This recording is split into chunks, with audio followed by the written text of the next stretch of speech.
If someone wants to try a low carbohydrate or ketogenic diet, especially if they have been suffering from an eating disorder or a food addiction, is there anything that they need to take into consideration, like as far as precautions or mindset shifts or support systems or safety before they just dive in, or do you just encourage them to just jump right in? Yeah, no, I think working with somebody, like, definitely, especially if you're on certain psychiatric medications, you want to check in with your doctor or psychiatrist, because you're going to have a shift in electrolytes, which is ultimately going to be a really good thing, especially if you're getting your insulin lower. But that can affect medication. So I would say, but let's say you're not on any medication and you're just struggling with binging and purging. Yeah, I mean, I would, if you can, finding a health coach or a dietitian that can help you. But I also think, God, we've overcomplicated nutrition, right? Like, I feel like you can Google what to eat and you'll get 9 million different things.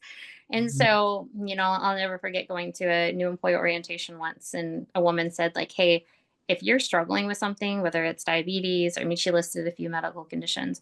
She said, nobody says, I'm in a crisis, challenge me. It's like, I'm in a crisis, give me something very simple. And Yeah. so for, anybody, and what I've just done in my own life and the people that I work with, it's we're going to prioritize protein, animal protein. We're going to have some fat, and we're going to have non-starchy vegetables 2 to 3 times a day. If we're obese and you're, really struggling, maybe we'll do some intermittent fasting, where you only eat twice. But, 3 times a day, and most people, we don't even necessarily have to worry too much about portion size. Protein is very satiating. It's pretty Mhm. rare to eat a steak and be like, I want another 16-ounce steak.